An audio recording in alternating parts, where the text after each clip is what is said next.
vous allez comprendre exactement ce que veut dire l'harmonie, exactement ce que Uzo a apporté comme solution pour apporter de l'harmonie dans nos vies. Donc, l'atome se présente comme tel. Disons, ça c'est l'oxygène. Ok, ça c'est un atome d'oxygène. Deux atomes d'hydrogène et un atome d'oxygène va te donner de l'eau.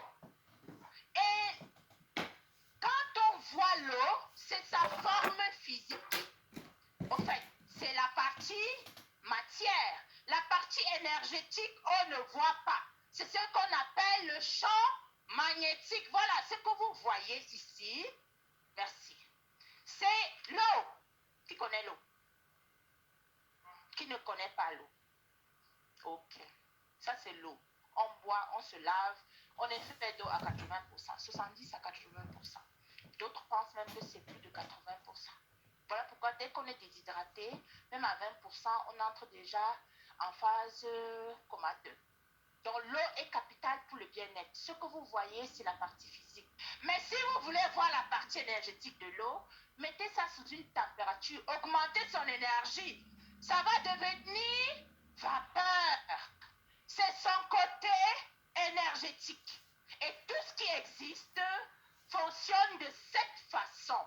Cette table, l'habit que tu portes, la terre, tout ce qui existe fonctionne de cette façon. Il y a un côté physique et il y a un côté énergie. Et toi et moi, nous sommes énergie parce que nous sommes constitués des milliards d'atomes. Nous sommes constitués des milliards d'atomes. Ça, c'est moi, hein, avec les longues jambes. Voilà. Maintenant, beaucoup d'atomes se sont mis ensemble. Déjà, je suis fait avec de l'eau à plus de 80%. Donc, je suis un amas d'atomes qui n'est que 1% physique et 99% énergie. Donc, à la fin de la journée, je suis 1% physique et 99% énergie.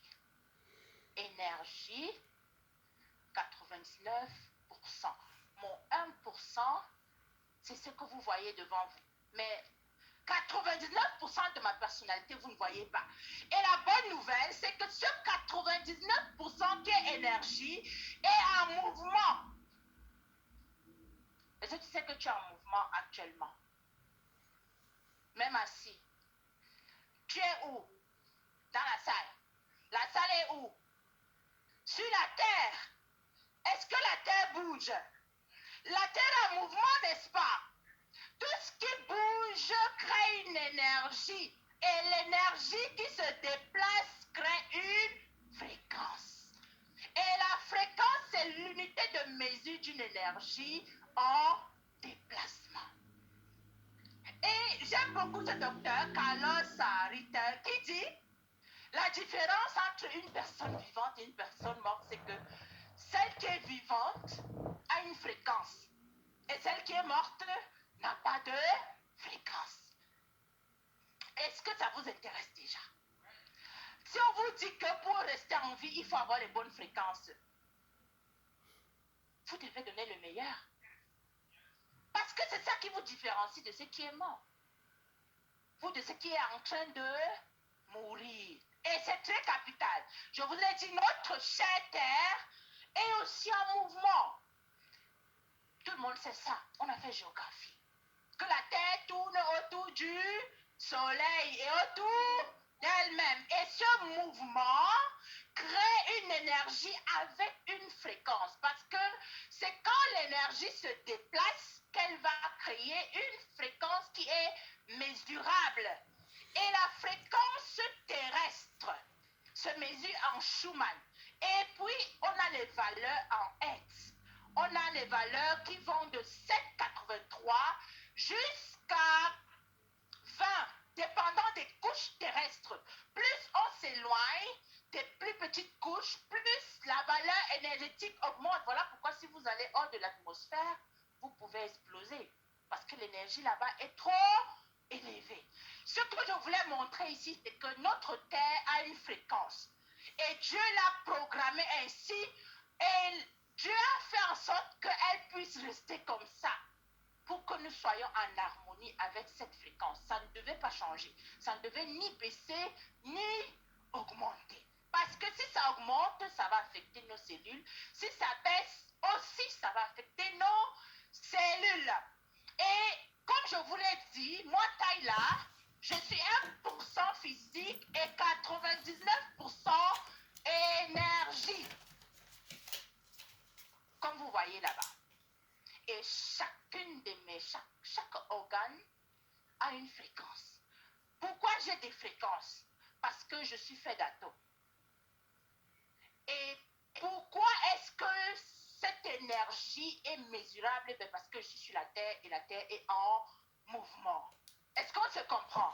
C'est aussi simple que ça. Et cette fréquence, les fréquences de notre organisme sont mesurables aussi. Les scientifiques ont fait ce travail. Ils ont dit, nos organes ont des fréquences qui varient de 62 à 78 MHz. Au-delà de cette fréquence, donc d'activité électrique, soit les cellules vont se multiplier de façon anormale.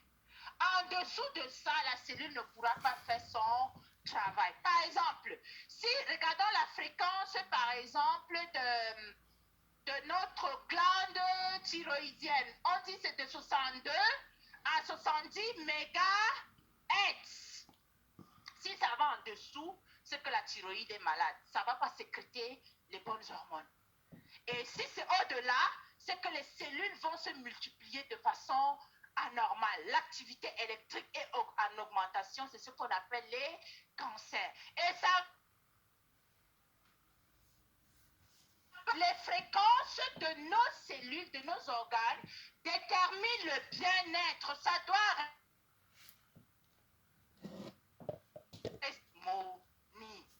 qui comprend? Ok.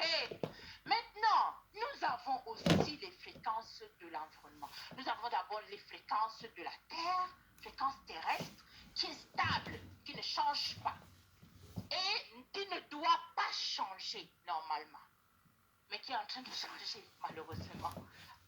Et vous allez comprendre pourquoi. Et nous avons nos fréquences de notre organisme qui doivent aussi être stables entre 62 et 72 MHz. Ça ne doit pas être au-delà. Si ça va au-delà, ma chère dame, c'est la maladie.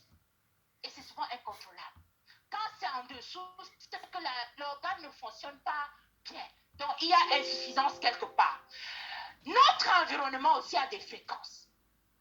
Et les fréquences de notre environnement, c'est tout ce qui est électrique. Tu as un téléphone.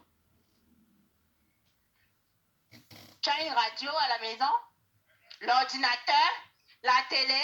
Regarde bien les fréquences électriques de tous ces gadgets.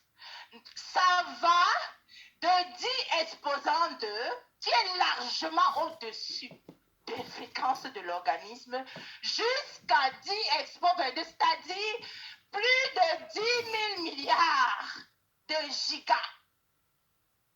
C'est exponentiel. Ta télécommande émet une énergie à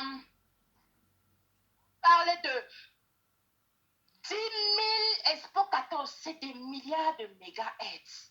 Donc, juste tenir ta télécommande en main, c'est en train de bombarder ton champ magnétique. Et quand ça bombarde ton champ magnétique, ça va affecter les organes de ton organisme. Soit ça va le rendre défaillant, soit ça va l'exciter à être hyperactif. Et qu'est-ce qu'on aura? Ben, la maladie ou les cancers, ou les maladies métaboliques. C'est très important cette image. Et attention, nos pensées et nos émotions aussi ont des fréquences.